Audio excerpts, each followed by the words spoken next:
Oke, bismillahirrahmanirrahim. Assalamualaikum warahmatullahi wabarakatuh. Selamat pagi, selamat siang, selamat sore, dan selamat malam untuk kita semuanya, tergantung kapan Anda menonton video pembelajaran ini. Baik, kita lanjut di video selanjutnya, yaitu tadi di video sebelumnya eh, Anda sudah menonton penjelasan saya mengenai pendahuluan dari pemrograman basis data ya, atau review sejenak, ya, review untuk materi basis data yang semester lalu, ya. Nah, sekarang di materi pertemuan pertama ya, ini seharusnya pertemuan pertamanya ya. Nah, di mana dalam pembangunan basis data ini kita akan membahas konsep normalisasi terlebih dahulu ya. Di mana ada banyak jenis normalisasi, ada banyak bentuknya ya. Di mana di video ini akan saya terangkan untuk normalisasi dalam bentuk pertama ya. Jadi ada nanti penjelasannya ya, bentuk-bentuk itu ada sampai berapa. Lalu untuk bagaimana tata cara normalisasi itu dan juga kegunaannya itu sebagai apa. Tanpa memperpanjang kata pengantar ya, kita langsung aja masuk ke slide selanjutnya. Yang dimana dalam normalisasi sendiri ya secara definisinya ya, itu adalah untuk membuat sistem database ya dengan transaction processing ya, dibutuhkan tabel yang telah normal agar proses query menjadi lebih cepat ya. Bagaimana tabel yang telah normal tersebut ya, yang akan kita bahas ya. Lalu secara definisinya ya, menurut Edgar F. Cote ya, proses untuk membuat struktur database dengan relasi merujuk kepada normal form ya, atau bentuk normal untuk menghindari redundansi dan meningkatkan kemampuan data integrity ya. Itu untuk normalisasi data ya. Nah, jadi ya normalisasi adalah asal mula terbentuknya relasi database. Kalau pada pengantar basis data yang lalu ya kita membahas bagaimana proses dalam pemodelan relasional database yang antar tabel, bagaimana apa namanya hubungan antar satu tabel dan tabel yang lain, atau yang kemarin kita sebut ada beberapa istilah yaitu menggunakan key ya, primary key atau foreign key dan segala macam ya, untuk menghubungkan atau mengintegrasikan satu tabel dengan tabel yang lain seperti itu. Nah, karena tapi kita kemarin hanya membahas bagaimana cara eh, bukannya saja ya, tapi kita tidak belajar bagaimana cara yang normal ataupun cara yang idealnya ya agar ya proses query dalam database itu bisa lebih cepat seperti itu. Itu tuh dasar dari normalisasi secara definisinya yang pertama ya. Lalu ya lanjut saja kita masuk ke tahapan untuk normalisasi sendiri ya. Itu ada beberapa bentuk sebenarnya. Ada beberapa bentuk yang dimana ya untuk eh, ada data tidak normal ya, atau UNF atau unnormal table ya, atau unnormal form ya, itu disebut tidak normal. Kemudian ada normal pertama. Normal pertama itu disebut sebagai normal form eh, 1 atau satu NF istilahnya ya. NF itu istilahnya adalah kepanjangan dari normal form ya, atau bentuk normal. Kemudian ada bentuk normal kedua, ketiga, dan ada boycott normal form ya, atau BCNF. Atau BCNF ini sering juga disebut sinonimnya itu 3,5 NF namanya.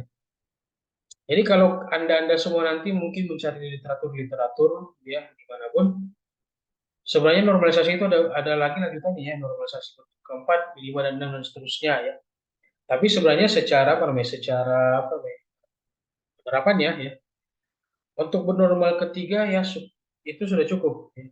Sampai bentuk normal ketiga itu sudah cukup. Ya, atau yang BCNF-nya 3,5 NF itu sudah cukup sebenarnya ya. Itu banyak penerapannya yang hanya sampai situ saja.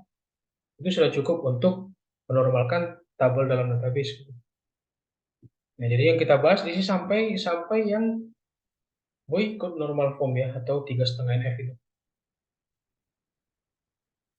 Ya, kemudian kita misalnya ini ada ilustrasi ya, kita contohkan ya, ini ada sebuah tabel yang mana dalam bentuk abnormal yang belum normal. Tidak normalnya di mana hal ini kita. Misalnya ini ada membuat tabel yang belum normal dari raw data, quiz atau laporan yang sudah ada ya. Ada sebuah tabel di sini, ada juga atribut-atributnya ya.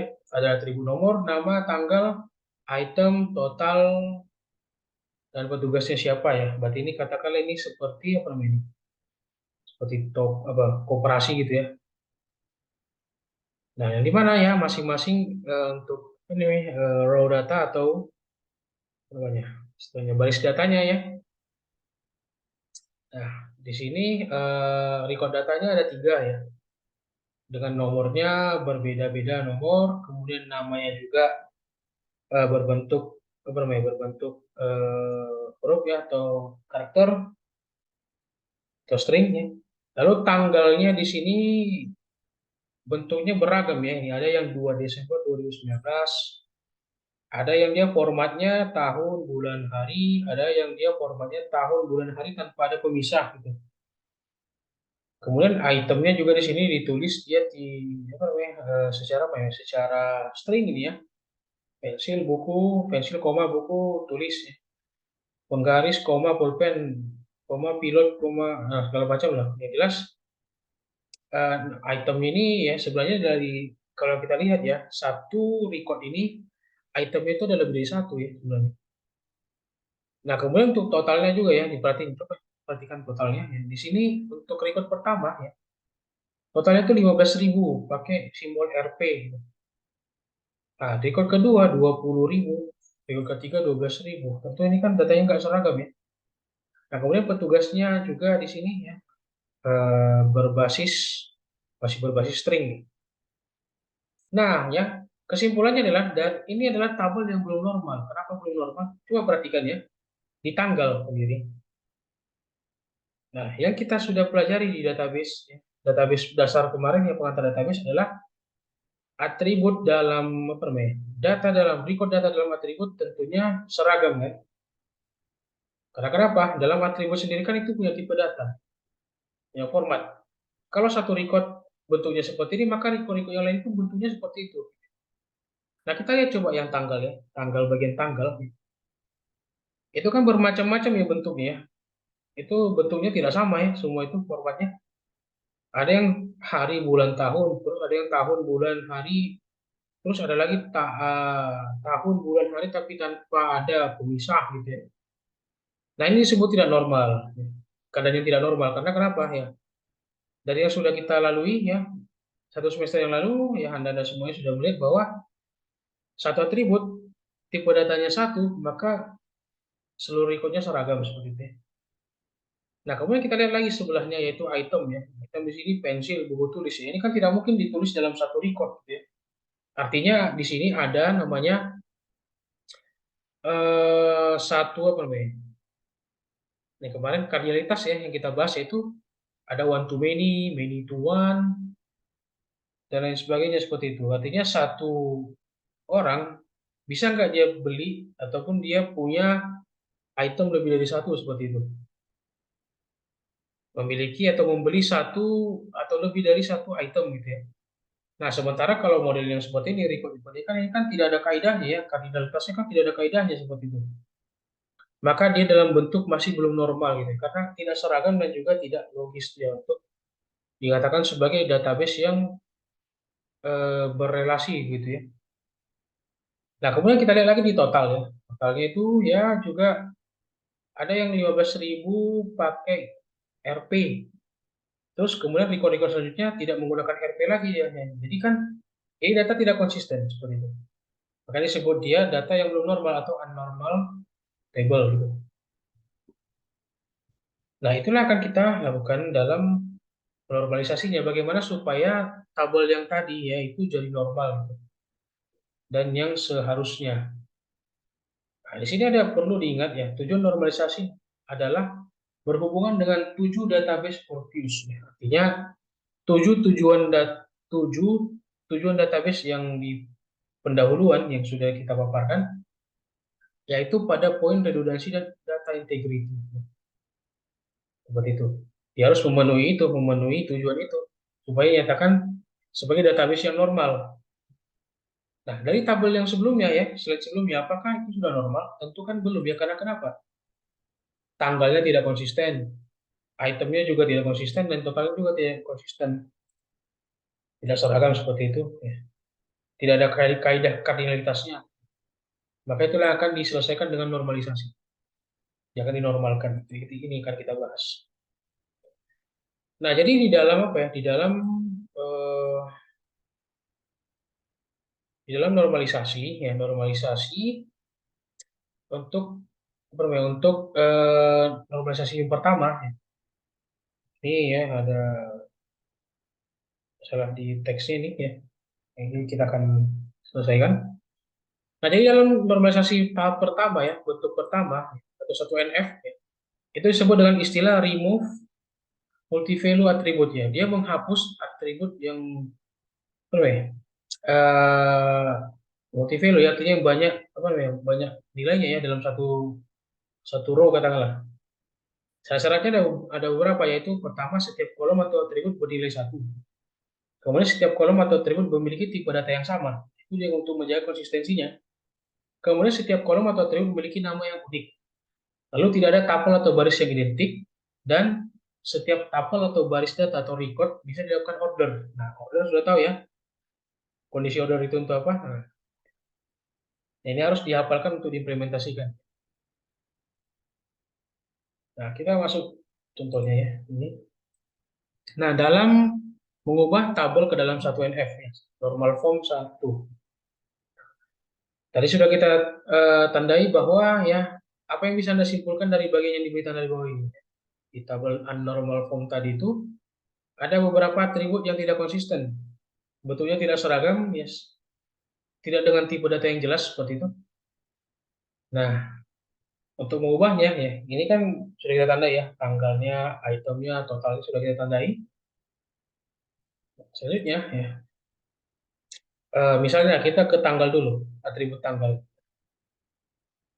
Maka di sini ada syaratnya ya, sesuai dengan 5 syarat normalisasi bentuk pertama yang sebelumnya ya, terjemahkan ke masing-masing kasus.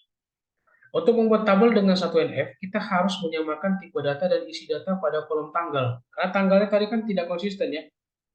Ada yang bentuknya hari, bulan, tahun, ada yang tahun, bulan, hari, ada yang tidak ada pemisah gitu. Maka di sini ya untuk misalnya pada row pertama ya atau pada record pertama, tipe data tanggal itu adalah string ya seharusnya atau varchar 10 sampai 11 digit misalnya.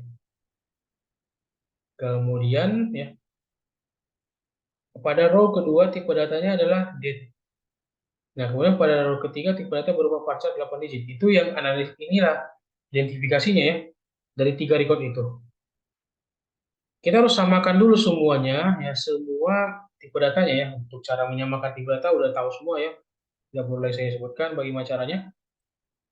Nah, perhatikan kembali syarat poin yang nomor kedua untuk syarat 1NF ya.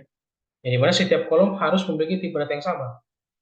Kalau tadi ini beragam-ragam ya, beragam-ragam. Tadi setelah diidentifikasi maka ya, seharusnya untuk bentuk tipe datanya maka keseluruhan kita ubah menjadi ini ya. Katakanlah kita mau buat dia tipe data date atau tipe data varchar. Terserah sebenarnya kalau apa namanya untuk amannya menggunakan date saja ya, date itu sudah cukup. Nah, jika sudah disamakan ya kita juga bisa memenuhi poin yang kelima untuk dilakukan ordering. Nah, dalam order query ya menggunakan kondisi where order by misalnya seperti itu, maka dia sudah bisa dilakukan ya untuk yang tanggal aja seperti itu. Kemudian bagaimana dengan total tadi? Kalau tadi total itu kan ini ada yang dia punya satuan ya dan ada yang dia hanya berbentuk integer seperti itu atau berbentuk varchar gitu ya. Kalau bagaimana dengan total ya? Sama seperti kasus yang sebelumnya ya, pada tanggal yang sebelumnya ya, ubah tipe data total menjadi integer sehingga tidak perlu ada lagi simbol Rp ya atau rupiah. Dan itu sudah bisa memenuhi syarat poin kelima dari syarat-syarat untuk normalisasi bentuk pertama. Dan barisnya bisa dilakukan ordering. Nah, jadi dia yang 15.000 rupiah ini ya diubah aja jadi integer aja gitu. Jadi hanya angka saja seperti itu. Tidak ada simbol-simbolnya. Jadi maka dia bisa seragam datanya menjadi satu tipe data yang sama. Kemudian yang tadi ada item ya. item yang dimana modelnya itu adalah string itu belum normal ya. Pada kolom item ya itu menyalahi aturan poin pertama yang mana setiap baris hanya boleh satu nilai. Nah, di sini kan dia ada lebih satu nilai itu ya dalam satu record. Misalnya record pertama pensil dan buku tulis. Kan bukan seperti itu penulisan database ya. Atau kita mengenalnya dengan istilah kardinalitas itu. Ya. Artinya dalam satu record itu atau satu orang bisa punya beberapa item seperti itu ya. Nah, dalam hal ini baris pertama memiliki dua nilai yaitu pensil dan buku tulis. Baris kedua memiliki tiga item ya. Nah, jadi bagaimana seharusnya yang benar? Nah, ini kita akan diskusikan ya. Oke, jadi sebelum sorry ya ini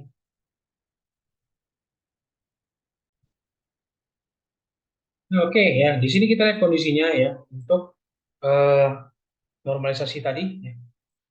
Penormalisasian data ya. Sebelum normalisasi itu NF di sini atau yang masih abnormal di sini kita lihat ya masih sama seperti tabel yang sebelumnya yang abnormal table itu sebelum normalisasi. Nah setelah dinormalisasi ya, maka bentuknya seperti ini jadinya bisa dilihat ya. Jadi nomornya karena setiap nomor nama orangnya itu sama satu nama satu nomor, maka untuk seluruh recordnya pun juga sama ya. Hanya bedanya kita kan karena fokusnya tadi untuk item. Nah, jadi kan tadi itemnya si Arif misalnya, record pertama itu kan ada dua, pensil dan buku tulis. Maka dia untuk menormalkannya, ya, jadi dia satu recordnya jadi satu-satu tuh, itu satu record. Totalnya pun juga tadi yang sebelumnya kan itu, nah ini dia kan masih 15.000 itu ya, 15.000 untuk recordnya si Muhammad Arif tadi, karena tadi ada dua item. Nah jadi kita di sini asumsikan untuk memecahnya menjadi record yang baru supaya dia normal, ya, maka kita ubah dia menjadi satu, kita asumsikan pensil harganya 5.000, kemudian buku tulis 10.000 gitu ya, dengan petugasnya masih yang sama. Nah ini sudah normal. Kalau dalam apa namanya dalam penyederhanaan recordnya ya seperti itu. Karena sudah dipecah tadi. Yang tadi ada itemnya tiga, tadi Henry tadi ada tiga ya itemnya yaitu penggaris, pulpen pilot dan stabilo. Maka itu dipecah jadi satu-satu record. Ya. Jadi record masing-masing dengan nomor yang sama ya. Dan Jasmine ya masih hanya satu item ya, buku gambar saja. Jadi tidak dipecah lagi. Nah, ini dalam kondisi ini sebenarnya sudah normal. Sudah normal. Jadi kita cek kembali dengan 5 syarat normalisasi satuan F tadi ya. Tapi pertanyaannya adalah, apakah, ya ini ada pertanyaannya di situ ya, dari normalisasi yang sudah dilakukan, apakah tiap kolom atau atribut bernilai satu? Sudah ya, itu sudah. Kemudian, apakah tiap kolom atau atribut memiliki tipe data yang sama? Juga sudah ya, sudah kita normalisasikan sebelumnya. Kemudian, apakah tiap kolom atribut memiliki nama yang unik? Oke ya, karena sudah dipecah tadi berbagai itemnya dan juga apa namanya sesuai dengan eh, nama masing-masing ya. Kemudian, apakah tidak ada tuple atau baris yang identik? Nah, itu dia masalahnya ya. Nah, apakah tiap tuple baris bisa dilakukan order? Kalau saya bisa. Nah, ada persoalan di nomor 4. Apakah tidak ada tuple atau baris yang identik? Kita kembali lagi ya. Identik dalam arti itu yang sama ya. Sama identiknya. Sama dan identik gitu ya. Misal gini, nomor 0123 Muhammad Arif. Karena ada dua ya yang identik tuh ya. Yaitu dari segi nomor dan nama. Nah, kita masih berasumsi bahwa nomor ini kita anggap seperti primary key. Kita masih mengasumsikan seperti itu ya. Nah, sementara dalam syaratnya ya, primary key itu kan tidak boleh ganda ya, atau tidak boleh sama ya. Artinya kan primary key ya itu sebagai yang membedakan satu record dengan record yang lain gitu ya. Tapi ini sama, identik gitu. Karena tadi kita memecahkan berdasarkan item tadi supaya dia tidak apa namanya, tidak redundant. Dan dia konsisten dan dia jelas gitu ya. Nah, ini identik tuh, ada yang identik tuh. Henry juga ada 3 ya. Arif ada 2 tuh. Nah, ini dia. Misalnya Henry kan tadi ada 3 tuh ya, karena tadi ada 3 item yang kita kita ini ya, kita normalkan gitu ya, supaya dia tidak redundant. Nah, ada data yang identik ternyata. Maka yang identik tersebut ini kita mau apakan? Supaya dia memenuhi untuk syaratnya sebagai normal gitu ya, tabel yang normal, normal bentuk pertama. Nah, dari kesimpulannya ya, tabel berikut ya, atau tabel yang tadi itu sebenarnya sudah dikatakan normal 1 NF, namun belum normal sepenuhnya karena masih membutuhkan normalisasi bentuk kedua dan ketiga dan seterusnya. Kalau untuk normal tahap pertama sudah memenuhi, untuk dua dan tiganya belum ya. Artinya berarti dalam normalisasi itu kan bertahap ya, sampai dia nanti batas di mana nanti kita pelajari yang terakhir, yaitu normal yang BCNF-nya atau 3,5 F. Nah, supaya itu terpenuhi ya. Nah, itu tadi kan tabel kita kita perumpamakan itu adalah kwitansi ya.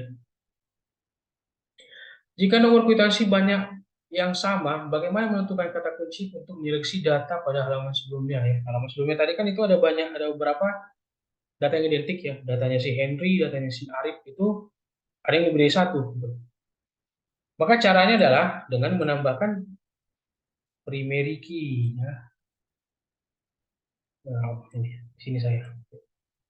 Solusinya itu dengan menambahkan kunci utama primary key. Artinya berarti yang nomor ini 0123, 0124 itu tidak lagi layak dikatakan sebagai primary key ya. Ataupun memang konsepnya memang bukan itu jadi primary key, hanya sekedar nomor saja. Maka supaya solusi normalisasi ini terpenuhi dengan menambahkan kunci utama primary key yang sifatnya itu adalah inti gitu ya. Atau yang istilah yang saya sebutkan ya kemarin itu adalah yang mana kita menggunakan atribut dijadikan sebagai primary key itu yang ada yang dia tidak akan diganggu gugat lagi. Nah, maka kita tambahkanlah atribut ID gitu ya untuk bisa mewakili seluruh record-record ini gitu ya. Nah, kalau menggunakan ID seperti ini kan 1, 2, 3 sampai 6 ini kan tentu itu menjadi pembeda dari record-record ini. Makanya semua normalisasinya ya atau data item yang tadi dinormalkan itu pun jadinya terpenuhi karena ID-nya sudah berbeda atau unik. Nah, dalam menggunakan primary key-nya ya, gunakan tipe data integer dengan auto increment. Nah, itu solusinya. Integer dan auto increment sudah paham semua ya. Tadi seperti itu untuk normalisasi yang pertama, gitu ya. Nah, kesimpulannya adalah ya di sini untuk normalisasi pertama adalah untuk menghapus multi value attribute. Nah, multi value attribute tadi ya itulah dia yang ini. Ini ya, kalau tadi kita berujuk kepada yang bentuk tidak normal itu yang inilah dia. Pensil, buku tulis, penggaris, pulpen pilot, stabilo yang seperti itu. Itu kan dalam satu record dia ada banyak nilai ya gitu. Itu multi value. Jadi dia dipecah menjadi satu nilai saja per record seperti itu. Itu untuk fungsi dari normalisasi pertama. Lalu tujuan normalisasi tabel ya untuk transaction processing yaitu untuk mempercepat proses query. Tentu dasarnya ya. Nah, kemudian normalisasi pertama memiliki 5 syarat diantaranya setiap kolom bernilai 1 ya sampai pada setiap baris harus bisa dilakukan order. Itulah dia untuk normalisasi pertama itu bentuk pertama ya. Ya, semoga bisa dipahami ya. Jadi nanti selanjutnya kita akan diskusikan nanti di sesi praktikum ya untuk bagaimana contoh-contoh untuk menormalkan sebuah tabel menggunakan normalisasi bentuk pertama. Baik ya, sekian untuk video materinya. Sampai jumpa nanti di pertemuan praktikum untuk pembahasan lebih lanjut. Ya. Terima kasih sudah menonton video pembelajaran ini. Sampai jumpa lagi di video selanjutnya. Saya akhiri. Wassalamualaikum warahmatullahi wabarakatuh dan salam sejahtera untuk kita semuanya.